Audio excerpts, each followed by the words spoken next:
Good day, everyone. My name is Peggy. Thank you for joining us for today's podcast following the conclusion of the recent Ask Me Anything. If you did not participate in the live AMA session, you can still watch the recording on IFL's Facebook page. Today, I will be talking to Wheeki about her experience with special needs planning. Wheeki is the Senior Manager of Community Engagement at the Special Needs Trust Company. So do know that everything said today is for educational purposes and do not constitute financial advice because each person's circumstances are different. So do your due diligence or speak with a professional counselor or licensed advisor before making your decision. Call SNTC and speak with their trained case manager to find out more about how SNTC can help you. Hello, Wheeki. Welcome to this podcast. Hi, everyone. Thank you so much once again for having me. Yes, it was very good to have you at the previous podcast. We'll just like to continue with a special focus with young seniors who are pre-planning for themselves or their spouses. All right. So the first question, recently a friend who is in 60s asked how she can pre-plan for her future self should she get dementia. She's living on her own and she doesn't want to rely on her children. So what are a few pointers you would say to her?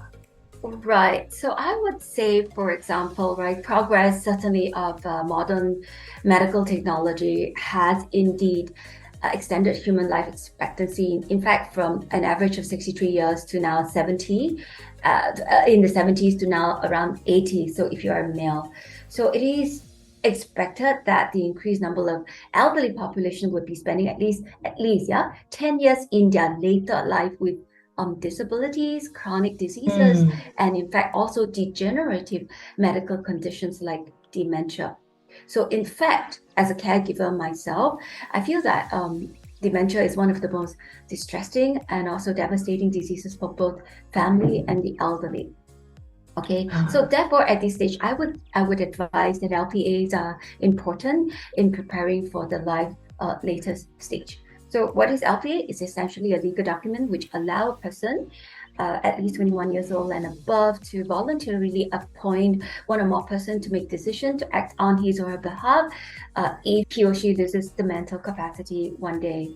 So yes, I would definitely recommend to do a LPA. And from what I gather from some of my peers and friends, right? In fact, most of us as parents, we do not wish to burden our children, nor want to put them in an awkward situation, right, to decide on the best care and living arrangement. So we want to put our children out of misery because they have different perspectives. So I would do an LPA for myself to make it easier for my children and for my successor caregiver.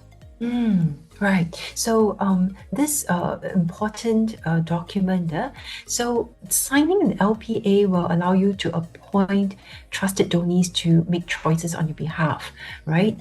But how would the donees know what you want? Okay, so I've heard about advanced care planning. Is this the same thing? Okay, so advanced care planning is also having a conversation with important people who will be your voice, right? If you cannot no longer speak for yourself. Now, this person, we call them the nominated health spokesperson. So different terminology, but to me, it's essentially almost the same.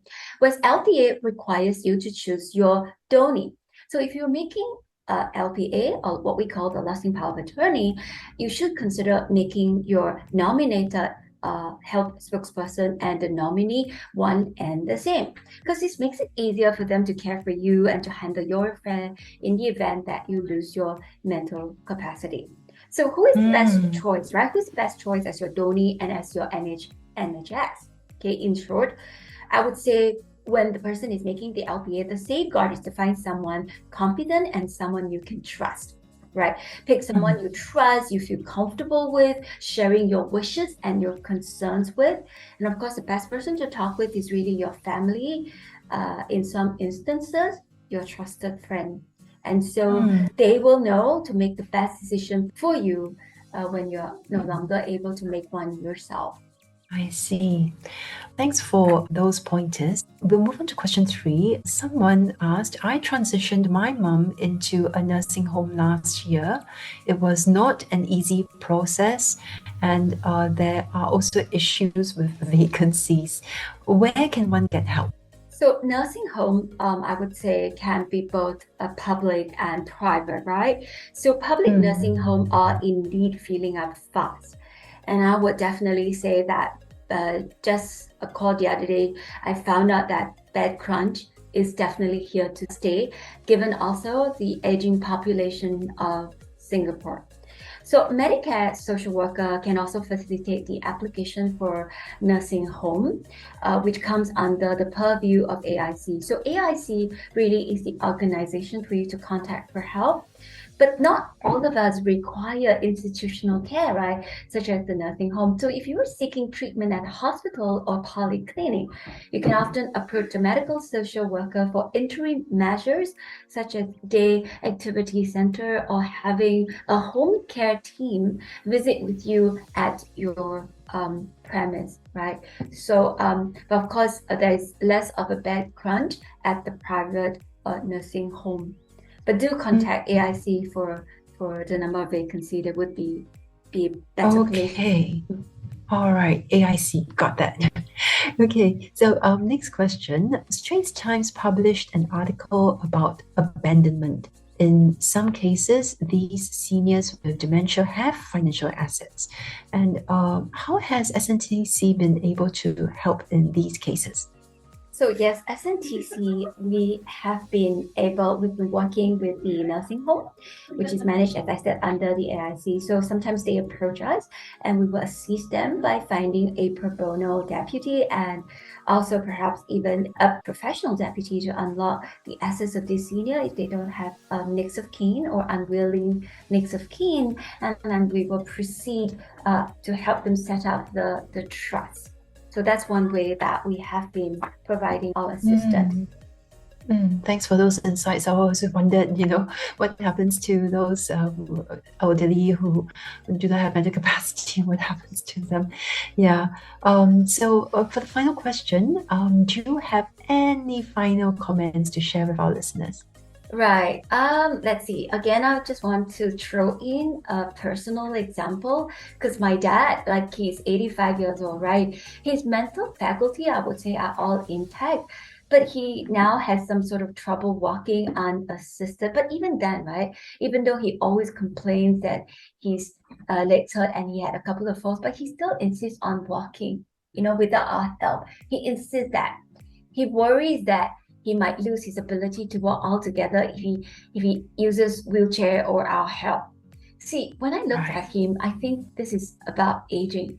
The aged, it's all about being self-sufficient. It's all about being independent, in fact. It's all about dignity. So I feel for the aged is to take care of oneself. To me, they still want to have that independence. So speaking from that point of view, I think death is not so much the greatest loss in life, but the greatest loss in life to me is what dies inside when we leave. It's about independence and self-sufficiency. Yes, losing their individuality, their preferences, and as much as possible we try to preserve them. So thank you, Wheeki, for your sharing. We have reached the end of the podcast today. Thank you to all our listeners for tuning in. You have just listened to a podcast from the Institute for Financial Literacy, a collaboration between Money Sense, the National Financial Education Initiative, and Singapore Polytechnic. IFL provides free and unbiased financial education programs for members of the public. Check out our website at ifl.org.sg to find out more. Visit, like, and follow our social media platforms on Facebook, Instagram, and Telegram. Stay tuned for another podcast. In the meantime, be safe and have a financially rewarding day.